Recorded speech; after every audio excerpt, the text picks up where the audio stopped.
श्री शिवाय नमस्तुभ्यम हर हर महादेव। दोस्तों, आप सभी लोग जानते हैं कि 27 फरवरी 2026 यानी शुक्रवार को पड़ रही है फाल्गुन महीने की आमल की एकादशी। और दोस्तों, ये वो तिथि है जो फाल्गुन महीने में पड़ने वाली सबसे बड़ी तिथि है, क्योंकि यह शुक्रवार के दिन पड़ रही है।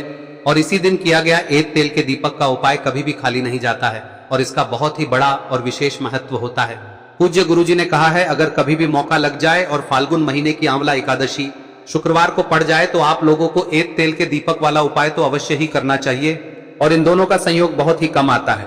और दोस्तों, पूज्य गुरुजी ने अपनी शिव महापुराण की कथा में बताया है, इस दिन आपको एक दीपक वाला उपाय तो अवश्य ही करना चाहिए, क्योंकि ऐसा दिन पूरे साल में सिर्फ एक ही बार आता है। और दोस्तों, आप सभी लोग जानते हो कि आंवला एकादशी का अगर सबसे बड़ा कोई उपाय है तो वो एक तेल के दीपक वाला उपाय है। तो दोस्तों, इस एकादशी के दिन आप लोगों को इस एक दीपक वाले उपाय को जरूर करना है।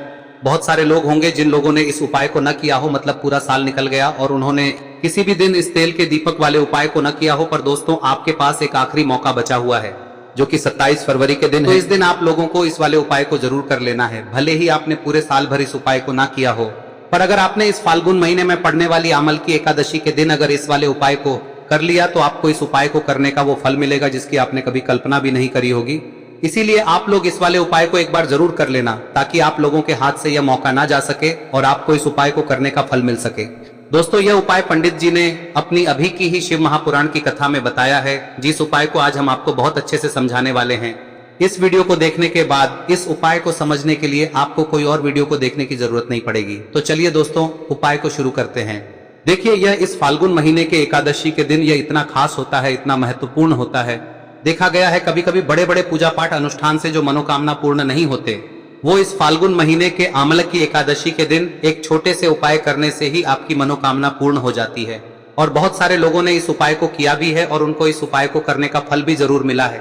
अगर आप लोग भी इस उपाय को शुक्रवार आंवला एकादशी के दिन करना चाहते हैं तो आप इस उपाय को पहले अच्छे से समझ लेना, सुन लेना, उसके बाद करना। आपको इस उपाय का फल जरूर मिलेगा। और इस उपाय को कर लेने से आपके घर में चाहे किसी भी प्रकार की दुख और समस्या क्यों ना चल रही हो, आपको उसका कारण भी नहीं पता है कि भाई ये समस्या किस कारण से चल रही है, उसका कुछ भी कारण हो सकता है, जैसे पितृ दोष हो सकता है या किसी भी तरह का मंगल दोष भी हो सकता है। तो इस दिन आप लोगों को यह वाला उपाय कर लेना है। यह एक ऐसा उपाय है जिस उपाय को अगर किसी विशेष दिन पर किया जाए तो भाई उस विशेष दिन का जो है वह तो हमें मिलता ही मिलता है। पर हमने उस दिन पर इस उपाय को किया है तो हमें उससे भी बड़ा फल मिलता है, और फल बहुत जल्दी मिलता है, क्योंकि आप इस उपाय को बहुत ही बड़े और विशेष दिन पर कर रहे हो। तो चलिए अब उपाय के बारे में बात करते हैं, लेकिन उससे पहले आप लोगों को यह जानना आवश्यक है कि आखिर यह उपाय किस समय करना है, किसको करना है और कैसे करना है। तो चलिए हम आगे आपको वीडियो में एक एक करके बता देते हैं। लेकिन उससे पहले अगर आप लोग हमारे चैनल पर नए हैं तो हमारे चैनल को सब्सक्राइब कर लेना और इस वीडियो को लाइक करके कमेंट बॉक्स में श्री शिवाय नमस्तुभ्यम ओम नमः शिवाय जरूर टाइप कर देना। और अपने फायदे के लिए, गरीबी दूर करने के लिए इस वीडियो को पूरा देखकर जाना, तभी आपको लाभ की प्राप्ति होगी। यदि आज आपने वीडियो को बीच बीच में से देखा, काट काट कर देखा, तो आपको जीवन में कभी सफलता हासिल भी नहीं हो। तो दोस्तों, इस एक तेल के दीपक वाले उपाय को हमें इस एकादशी के दिन कैसे करना है, किसको करना है, किस समय करना है और कहां पर करना है, ये सारे सवालों के जवाब आपको इस वीडियो में मिल जाएंगे। और जो ये वीडियो देखेगा भाई, उसको एक तेल के दीपक वाला उपाय जरूर करना चाहिए, क्योंकि इस दिन दीपक का भी बहुत ही बड़ा और विशेष महत्व होता है। और जब बात आ जाए एक तेल के दीपक की तो ये सोने पे सुहागा वाली बात हो जाती है, और ये एक बहुत ही बड़ा उपाय हो जाता है इस शुक्रवार आंवला एकादशी व्रत का। अब हम समझते हैं इस वाले उपाय को हमें करना किस समय है, इस दीपक वाले उपाय को हमें इस एकादशी के दिन करना किस समय है। तो देखिए, इस उपाय को करने का जो समय है वह सुबह का समय है और शाम का समय भी है। अब देखिए, यहाँ पर हम मुख्य रूप से सुबह का समय नहीं बोलेंगे, क्योंकि 27 फरवरी शुक्रवार आंवला एकादशी का दिन है और इस दिन प्रदोष काल के समय का बहुत महत्व होता है। बाकी अगर सुबह के समय भी करेंगे तो भी अच्छा होगा, उसमें कोई भी दिक्कत वाली बात नहीं है। तो चलिए जानते हैं इस विशेष उपाय के बारे में।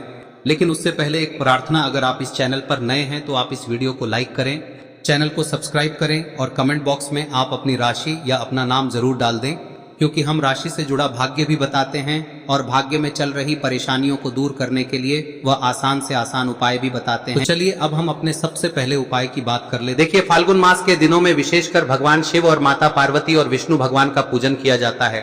अब साथ ही साथ आंवला एकादशी का दिन भी पड़ गया है, तो ऐसा समझ लीजिए आपके जीवन में धन भी आएगा, सुख भी आएगा, धन बढ़ेगा भी, और साथ ही साथ आपके जीवन के सारे संकटों को भगवान शिव जी दूर कर देंगे। तो चलिए सबसे पहले बात कर लेते हैं सबसे पहले उपाय की, जो कि एकादशी वाले दिन आपको विशेषकर करना है। और इस उपाय को करने से आपकी कोई भी ऐसी इच्छा, कोई भी विश जो अभी तक अधूरी है, पूरी नहीं हो रही है, तो आपकी बड़ी से बड़ी विश और मनोकामना भी पूरी हो जाती है जब आप आंवला एकादशी वाले दिन इस पहले उपाय को कर लेते हैं। तो देखिए, आप सभी जानते हैं कि श्री हरि विष्णु जो है, उन्हें तुलसी दल सबसे प्रिय है। बिना तुलसी माता के श्री हरि विष्णु अधूरे हैं और बिना तुलसी पत्तों के श्री हरि विष्णु का भोग अधूरा है। अब श्री हरि विष्णु को प्रसन्न करके आप अपनी किसी भी मनोकामना को पूरा कर सकते हैं, क्योंकि श्री हरि विष्णु प्रसन्न हो गए तो आपकी कोई भी विश और इच्छा मनोकामना अधूरी नहीं रहेंगी। तो आपको तुलसी के 5 पत्ते लेने हैं। अब ये 5 तुलसी के पत्ते जो आपने लिए हैं, ये 5 तुलसी के पत्ते आपको श्री हरि विष्णु को अर्पित करने हैं। अपने घर के मंदिर में ही ठीक है, ऐसा आपको करना है। आपके घर में श्री हरि विष्णु की कोई मूर्ति है, प्रतिमा है, वहां पर यह 5 तुलसी के पत्ते आप रखें और साथ ही साथ एक देसी घी का दीपक गोल बाती का आपको लगाना है। और ओम नमो भगवते वासुदेवाय नमः इस मंत्र का आपको 11 बार जप करना है। देखो मंत्र कौन सा है, ओम नमो भगवते वासुदेवाय नमः, और फिर श्री हरि विष्णु से अपनी विश, अपनी इच्छा, अपनी मनोकामना कह देना। और फिर देखना आपकी विश और इच्छा, जो भी आपकी मनोकामना है, जो भी अपने जीवन में आपको चाहिए। अगर निर्धनता बहुत है, आप अपने घर से गरीबी को दूर करना चाहते हैं, या फिर धन आपका बढ़ता नहीं है, आप चाहते हैं कि आपका धन बढ़े, या फिर आपके घर में फिजूल खर्ची बहुत होती है, पैसा आपके पास नहीं रुकता है, आप चाहते हैं कि पैसा आपके पास रुके, या फिर घर में कोई व्यक्ति ऐसा है जो बहुत बीमार रहता है, या फिर किसी का विवाह नहीं हो पा रहा है, तो जो भी आपकी इच्छा है, जो भी आपके विश है, बस एक बार श्री हरि विष्णु से कह दें। दिन है, साथ ही 7 साल का सबसे बड़ा दिन है। यह दिन इतना उत्तम है कि जो आप श्री हरि विष्णु से मांग लेंगे, जो उनसे कह देंगे, वह आपकी विश, आपकी मनोकामना को बहुत जल्दी पूरा कर देंगे। तो यह पहला उपाय है। चलिए बात करते हैं दूसरे उपाय की।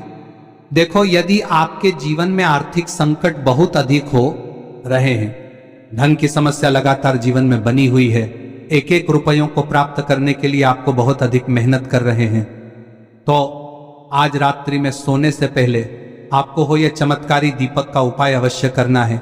या फिर यदि आपका जो व्यापार है, बिजनेस है, दुकान है, वह अच्छे से नहीं चल पा रही है, तो आज रात्रि में इस विशेष दीपक का उपाय आपको अवश्य करना चाहिए।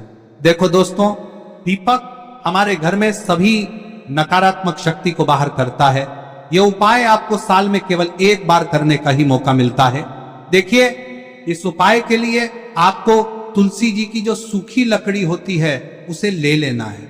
देखिए दोस्तों, यदि आपके पास पुरानी तुलसी जी की लकड़ी है तो उसे आप ले सकते हैं, और यदि आपके घर में तुलसी जी जो लकड़ी है वह सूखी हुई है तो उसकी लकड़ी आप तोड़ के इस्तेमाल कर सकते हैं। लेकिन आपको ध्यान रखना है कि सूर्यास्त से पहले पहले ही आपको ये जो तुलसी जी की लकड़ी है इसे अवश्य ही तोड़ लेना है। तो इस उपाय के लिए आपको सबसे पहले तो एक मिट्टी का दीपक लेना होगा, चाहे तो आटे का दीपक भी ले सके, क्योंकि आटे का दीपक सभी दीपक में सर्वोत्तम माना गया है। इस दीपक के अंदर आपको शुद्ध घी का प्रयोग करना होगा, और इससे दीपक के अंदर आपने जो तुलसी जी की लकड़ी ली है उसे भी रख देना है। लेकिन ये जो तुलसी जी की लकड़ी है, इसमें आपको चारों तरफ अच्छे से घी लगा लेना है। देखिए, गुरुजी ने बताया है कि जो तुलसी जी की लकड़ी है, यदि आप उपाय करते हैं और बहुत ही शीघ्रता से जल जाती है, तो इसके लिए आपको एक कार्य करना है। आपको थोड़ी सी रुई ले लेनी है, और उस रुई को आपने जो तुलसी जी की लकड़ी ली है उस पर अच्छे से चारों तरफ लपेट देनी है। तुलसी जी की लकड़ी के ऊपर रुई लपेटने के बाद इसे आपको पूरा घी के अंदर डुबो लेना है। अब इसे आपको बाती के रूप में प्रयोग करना है। अब दोस्तों, इस दीपक को आपको प्रज्वलित कहां करना है? तो इस दीपक को आपको या तो भगवान विष्णु के सामने प्रज्वलित करना होगा, या फिर आपको भगवान श्री राम के सामने प्रज्वलित करना होगा, या फिर भगवान कृष्ण के सामने, यानी कि भगवान विष्णु के जो भी अवतार हैं उनके सामने आप ये दीपक प्रज्वलित कर सकते हैं। या फिर आप इस दीपक को माता तुलसी जी के सामने भी प्रज्वलित कर सकते हैं। पूज्य गुरु जी ने बताया है कि जो भी व्यक्ति इस प्रकार से तुलसी जी की डंडी से या दीपदान कर देता है, उसके जीवन में कभी भी धन की समस्या नहीं होती है। इसीलिए आपको ये पूरे साल में केवल 1 बार ही मौका मिलता है। इस उपाय को करके देखना, आपकी सभी इच्छाएं जरूर पूर्ण होंगी। ये जो उपाय है रात्रि में सोने से पहले करना है। अब बताते हैं तुलसी के गमले में आपको वह कौन सी चीज डालनी है जिस उपाय को करने से आप अपने जीवन में महाधनी बन जाएंगे। इतना धन आपको मिलेगा कि कभी भी आपके धन में कमी नहीं आएगी, कभी भी आपका धन बर्बाद नहीं होगा। आपके पैसे की बर्बादी बिल्कुल आपके जीवन से रुक जाएगी। और जो लोग कहते हैं कि घर में पैसा तो आता है, पैसा रुकता नहीं है और पैसा बढ़ता नहीं है, वृद्धि नहीं हो रही है, उन्हें भी विशेष यह तीसरा दिन जरूर करना चाहिए। तो देखिए, पहले ही आपको बता दिया कि श्री हरि विष्णु की पूजा और उनका भोग श्री मतलब तुलसी मैया के बिना अधूरा है ना। और तुलसी मैया जो है वह श्री हरि विष्णु के बिना अधूरी है। तो देखिए, जब भी आप तुलसी का कोई उपाय करेंगे तो सीधे सीधे आप श्री हरि विष्णु को प्रसन्न कर लेते हैं। अब व्यक्ति को, यानी जो भी व्यक्ति है, किस व्यक्ति को कितना धन देना है, यह श्री हरि विष्णु के हाथ में होता है। धन देने का काम माँ लक्ष्मी करती है, जो कि माँ तुलसी का ही एक रूप है। माँ तुलसी जो है यह माता लक्ष्मी का ही स्वरूप है ना। तो आपको करना क्या है, आपको लेनी है यहाँ पर हल्दी पिसी हुई, जो कि श्री हरि विष्णु से जुड़ी हुई है, आपके गुरु गृह से जुड़ी हुई है, आपकी कुंडली में गुरु को मजबूत करती है, सुख सौभाग्य को खींचने का काम करती है, धन को बढ़ाने का काम करती है। तो एक चुटकी पिसी हुई हल्दी आपको लेनी है और यह पिसी हुई सूखी हल्दी ही आपको अपने गमले में, तुलसी का पौधा जिस गमले में लगा है उसमें अच्छे से इस हल्दी को डालना है, ठीक है ना। और ओम नमो भगवते वासुदेवाय नमः इस मंत्र का जाप करना है। कितनी बार? कम से कम 11 बार जाप करना है। ओम नमो भगवते वासुदेवाय नमः इस मंत्र का जाप करते रहना है। और हल्के हल्के से तुलसी के पौधे में आपको पूरे गमले में पीसी हुई हल्दी का छिड़काव करना है। तो देखिए, जो व्यक्ति लेता है, ऐसा समझ लीजिए अपने जीवन से नहीं आने वाली 7 पीढ़ियों के जीवन से निर्धनता और गरीबी को दूर कर देता है। क्योंकि हल्दी जो है ना, यह साधारण नहीं है। हल्दी इतनी उत्तम होती है कि रातों रात आपके जीवन में चमत्कार करती है। आपने देखा होगा कि कोई भी शादी होती है, विवाह होता है ना, कोई भी ऐसा शुभ काम हम करते हैं उसमें हल्दी जरूर लेते हैं। गृह प्रवेश जब हम करते हैं तो हल्दी के स्वास्तिक का निर्माण करते हैं। कोई भी अच्छा काम करने जा रहे हैं, हल्दी उसमें लेते हैं। और हल्दी जो है ये आपके गुरु ग्रह को मजबूत कर देती है। अगर कुंडली में गुरु कहीं ना कहीं मजबूत है तो इससे उत्तम का मिलेगा नहीं। बहुत ही उत्तम उपाय है, तुलसी के गमले में एक चुटकी पीसी हुई हल्दी डालना है। तो यह बहुत ही उत्तम उपाय है। इस उपाय को आप जरूर करें। साल का सबसे बड़ा यह दिन है, तो इस उपाय को करने से श्री हरि विष्णु और महादेव आपसे न केवल प्रसन्न होते हैं, होते हैं, आपसे इतना प्रसन्न हो जाते हैं कि जीवन में कभी आपके गरीबी और निर्धनता को नहीं आने देते हैं। तो चलिए अब बात कर लेते हैं अपने तीसरे उपाय की, जो कि मुख्य द्वार से जुड़ा हुआ है। और यह उपाय है स्थिर लक्ष्मी के वास के लिए। ऐसा पैसा आपके घर में आएगा जो आपके घर में ही रुकेगा। ऐसा पैसा कभी आपके घर में नहीं आएगा जो आपके घर से जाएगा और विशेषकर फिजूल खर्ची में जाएगा। अब आधे से ज्यादा लोगों की यही समस्या होती है कि घर में पैसा तो आता है लेकिन बहुत जल्दी घर से चला जाता है या फिर फिजूल खर्ची में चला जाता है। तो धन की बर्बादी जिन लोगों के घर में हो रही है उन्हें विशेषकर यह तीसरा उपाय करना है। या जिन लोगों के पास बिल्कुल पैसा आना बंद हो गया है, सर पर लगातार कर्जा बढ़ रहा है, उन्हें भी यह विशेष तीसरा उपाय करना है। तो देखिए, आपको फिर से क्या लेना है, हल्दी लेनी है पीसी हुई, जो कि श्री हरि विष्णु से ही जुड़ी हुई है ना।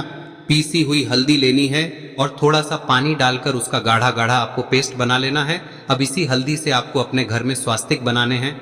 कितने स्वास्तिक? एक स्वास्तिक आपको बनाना है अपनी तिजोरी पर, जिसमें आप पैसा रखते हैं। चाहे तो आप संदूक में रखते हैं, अलमारी में रखते हैं, जिस चीज में भी पैसा रखते हैं, बस वहां पर हल्दी से एक स्वास्तिक बनाना है। दूसरा स्वस्तिक आपको कहाँ बनाना है? अपने घर के मंदिर में, है ना। और 2 स्वस्तिक आपको बनाने हैं अपने घर के मुख्य द्वार पर बाहर की तरफ। हल्दी से 4 स्वास्तिक आपको बनाने हैं। 2 स्वास्तिक मुख्य द्वार पर बाहर की तरफ, एक तिजोरी पर, है ना, और एक अपने घर के मंदिर में। बस यह उपाय आप लिया तो देखिए, जो धन की तिजोरी है उसमें पैसा भरा रहेगा।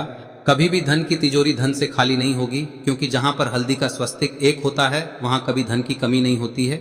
हमेशा वहां पर धन की देवी माता लक्ष्मी वास करती हैं, क्योंकि हल्दी किससे जुड़ी हुई है? श्री हरि विष्णु से। और माँ लक्ष्मी कहाँ होती है? जहाँ श्री हरि विष्णु वास करते हैं। अब बात करें कि आपके घर का मंदिर जो है उसमें अगर आप एक स्वास्तिक बनाते हैं तो आपके घर से ऊर्जा जो है, पूरे में ऊर्जा फैलती है ना।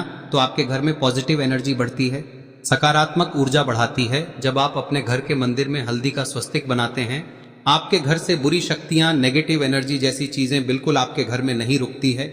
मुख्य द्वार तो इतना उत्तम होता है कि मुख्य द्वार से ही माँ लक्ष्मी की नजर सबसे पहले आपके मुख्य द्वार पर ही पड़ती है। और मुख्य द्वार पर अगर आपने हल्दी के स्वस्तिक बना दिए तो माँ लक्ष्मी देखते ही प्रसन्न हो जाती है, क्योंकि यह श्री हरि विष्णु से जुड़ी हुई है ना। और हल्दी के स्वास्तिक जहां पर जो व्यक्ति अपने घर के मुख्य द्वार पर बनाते हैं, ऐसा समझ लीजिए माँ लक्ष्मी उनके घर में वास करती ही करती है और कभी भी ऐसे घर को फिर छोड़कर नहीं जाती है। स्थिर लक्ष्मी का वास आपके घर में होगा। यह हल्दी के स्वास्थ्य दिन बहुत ही उत्तम है। साथ ही साथ कोशिश करें कि इस दिन गाय माता को हरी घास अवश्य खिलाएं। अगर आपको हमारी ये वीडियो पसंद आई हो तो हमारे इस वीडियो को लाइक करें, चैनल को सब्सक्राइब करें, कमेंट बॉक्स में लिखे हर हर महादेव जय मां लक्ष्मी। अब बात करते हैं अगले उपाय की। हम सभी के घरों में माता तुलसी का पौधा अवश्य ही होता है। तो देखिए, हमें तुलसी जी के पौधे से सबसे पहले तो 3 पत्ते तोड़ने। देखो, एकादशी वाले दिन आपको तुलसी के पत्ते नहीं तोड़ने। तो देखिए, तुलसी जी के आपको 3 पत्ते तोड़ने लेने हैं। और इन तुलसी जी के पत्तों को तोड़ने के बाद आपको 1 चुटकी हल्दी भी अपने साथ में लेनी है। हल्दी के अंदर आपको जल मिलाकर के पेस्ट के रूप में तैयार करना है। और इसी के साथ में आपको एक दीपक भी लेना होगा। दीपक आप मिट्टी का भी ले सकते हैं, आटे का भी ले सकते हैं। और इस दीपक में आपको शुद्ध घी डाल के इसमें आपको लंबी रुई की बाती का प्रयोग करना है। देखिए दोस्तों, आपके पास 3 तुलसी जी के पत्ते हैं। तो पहला जो तुलसी जी का पत्ता है उस पर आपको सबसे पहले तो जो आपने हल्दी ली है उसकी एक बिंदी लगानी है। और पहला जो तुलसी जी का पत्ता है आपके घर में, भगवान विष्णु का चाहे कोई सा भी स्वरूप हो, चाहे लड्डू गोपाल जी का स्वरूप हो, या फिर भगवान कृष्ण की आपके मंदिर में प्रतिमा हो, या फिर भगवान श्री राम की प्रतिमाएं, उनके सामने आपको पहला तुलसी जी का पत्ता अर्पित करना है। अब देखिए दोस्तों, आपके पास जो 2 तुलसी जी के पत्ते हैं और आपके पास जो एक दीपक है, इन्हें आपको लेकर के पहुंचना है। अपने ही घर में तुलसी जी के पौधे के पास में देखिए, सबसे पहले तो आपके पास जो 2 तुलसी जी के पत्ते हैं उन पर भी आपको हल्दी की एक एक बिंदी लगानी है। और उन दोनों ही तुलसी जी के पत्तों को आपको अपने घर में तुलसी जी के पौधे के वहां पर ही अर्पित कर देने हैं। और इस प्रकार से यह दोनों पत्ते भी तुलसी जी के पौधे के पास में अर्पित करने के बाद अंत में जो आपके पास एक लंबी बाती का दीपक है, इसे आपको तुलसी जी के पौधे के पास में ही प्रज्वलित कर देना है। जो भी व्यक्ति अपने ही घर पर इस प्रकार से तुलसी जी के 3 पत्तों का ये उपाय कर लेता है तो उसका परिवार हमेशा खुश रहता है। उसके परिवार में कभी भी कोई भी संकट उत्पन्न नहीं होता है। और यदि आपके घर में जो भी ग्रह क्लेश है वह भी समाप्त होते हैं। तो इस प्रकार से ये सुंदर सा उपाय करना है। अब बात करते हैं अगले उपाय की। देखो, यदि आपके जीवन में आर्थिक संकट बहुत अधिक हो रहे हैं, धन की समस्या लगातार जीवन में बनी हुई है, एक एक रुपयों को प्राप्त करने के लिए आपको बहुत अधिक मेहनत कर रहे हैं, तो आज रात्रि में सोने से पहले आपको हो यह चमत्कारी दीपक का उपाय अवश्य करना है। या फिर यदि आपका जो व्यापार है, बिजनेस है, दुकान है, वह अच्छे से नहीं चल पा रही है, तो आज रात्रि में इस विशेष दीपक का उपाय आपको अवश्य करना चाहिए। देखो दोस्तों, दीपक हमारे घर में सभी नकारात्मक शक्ति को बाहर करता है।